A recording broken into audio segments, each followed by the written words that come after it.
Hey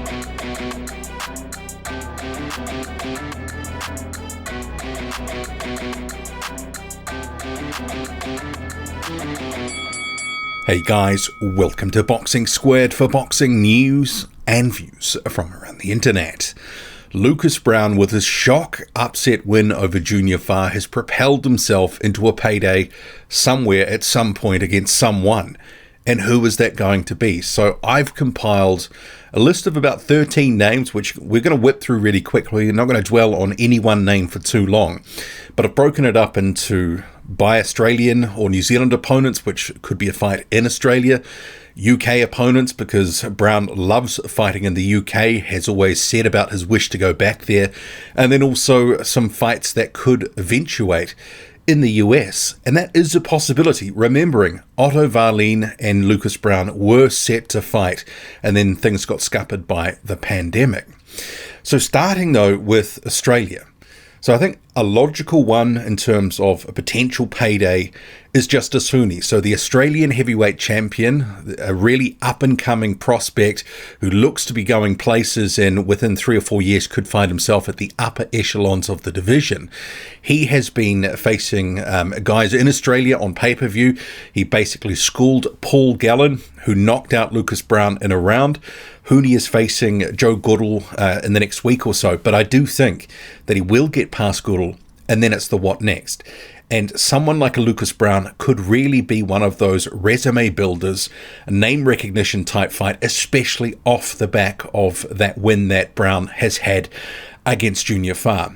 And legitimately, out of all the names that is on this list, it could be the only pay-per-view option that Browne has. Because remembering, Justis Huni fights on pay-per-view in Australia. Big pay-per-view prices, what is it, $50 or something like that. So it could be a payday there for Browne. And Huni has actually recently sparred with Browne, and Browne credited some of that sparring as being the best work that he'd had in forever. And that was in preparation for this fight. So he was well prepared heading into this fight. So Justis Huni apparently was giving him the business in the opening few days of sparring, and I think he would probably beat Lucas Browne. Could be the most lucrative option out there for Browne. Another option. What about Dempsey McKean? Matchroom is talking about putting on shows in Australia. There looks like there could be something in the second half of this year. Dempsey McKean and Lucas Browne as a headliner or a co-main event could be quite lucrative for Lucas Browne.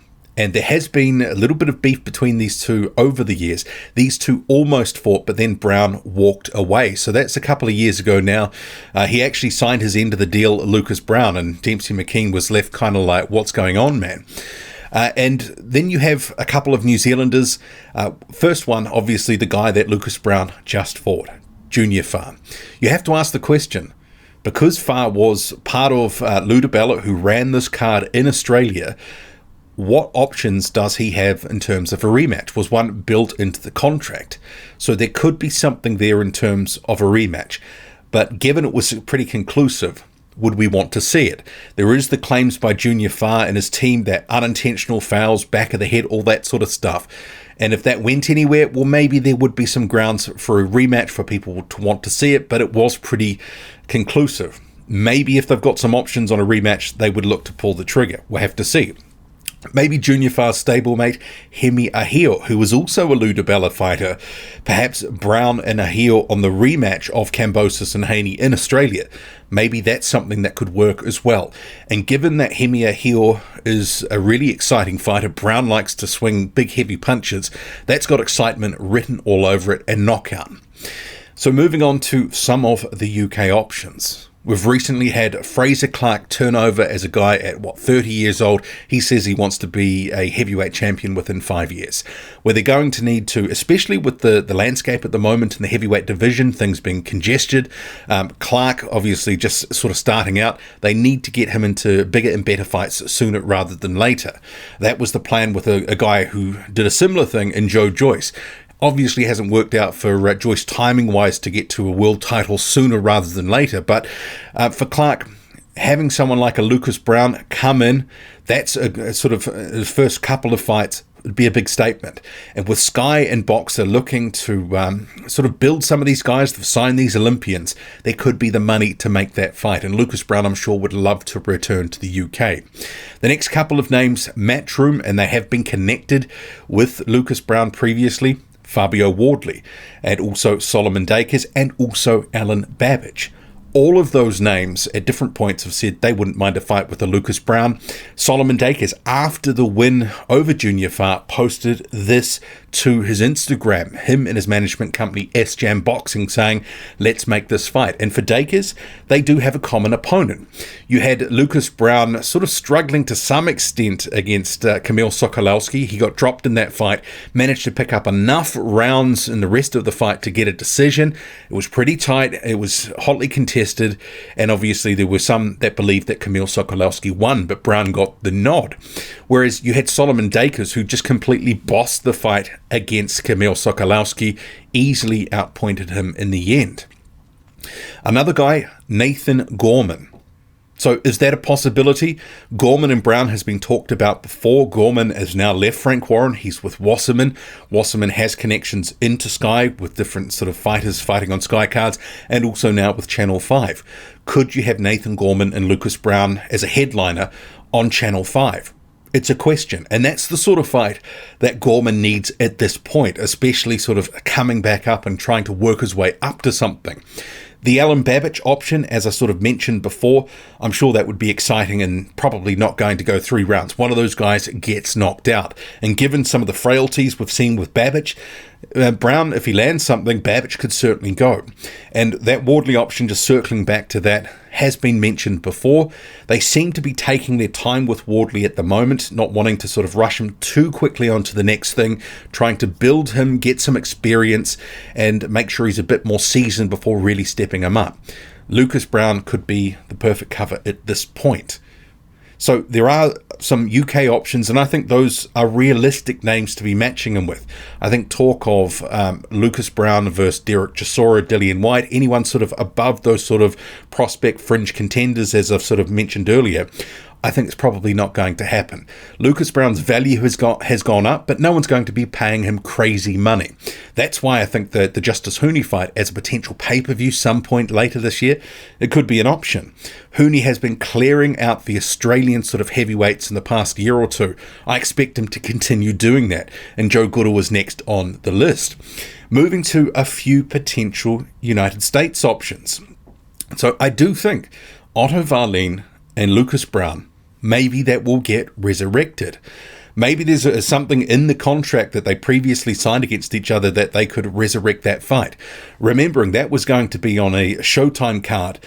So I could see that being a good fight for both at this point. Let's face it, Lucas Browne and Rydell Booker, maybe not too far apart from where people recently saw them, but once Browne got that knockout over Fa, obviously the prestige of that and the dramatic nature of that knockout elevates his name and gets people talking about him again. I think Otto Wallin would fancy that fight to basically pick Lucas Browne apart. But this is the thing with all of these fights, all of these names. Browne is dangerous early, and people have to remember that. But other fights potentially at PBC, there are some names like Gerald Washington, Charles Martin, Adam Kovnarski. Some of these guys looking for well-matched fights or bounce-back fights in terms of Charles Martin, Adam Kovnarski. I mean, maybe Chris Areola as well, but I think Washington, Martin, Kovnarski may be more realistic. And you could kind of argue as well, those sorts of fights, Kovnarski, Martin, Washington versus Browne, they are loser leaves town type fights. And with some of these guys like Martin and Washington certainly pushing on in years, Washington is about 40 years old now. Facing a Browne, you lose to him, you're off the sort of scene probably. And that could be the same for Browne. He's only one loss or one bad knockout away probably from retirement. But as he's continually said, he's not done for the moment. He's going to continue, and he believes in himself. And we saw that belief and determination. I actually said ahead of the fight against Junior Fa, this was in the sort of 10 or 20 minutes before on Twitter, that he needs to, Junior Fa, look out for that power early on. And all of these guys on this list would. And the thing with Browne, if he is dialed in, he's training, he's on about where he should be in terms of weight, and if he's getting good sparring like he had against the likes of Justasuni, well, he is going to be probably fighting at whatever the optimum is for Lucas Browne these days. So you can't take him lightly. And maybe Junior Fa did. That could be a reality of that fight as well, that Junior Fa was overlooking Browne and he got caught and obviously taken out. So what do you make of some of those names? Is there anyone else? And please be realistic. Don't be chucking out the big names, because that's not going to happen. I think it's guys who are on the fringes or prospects that are on the way up that are at a certain level. I don't expect him to be thrown in with Derek Chisora, Dillian White, or someone of that ilk. What do you make of it all? Drop a comment loud and often. Hit like, hit subscribe. Follow me on Twitter, boxing_squared. I'm out.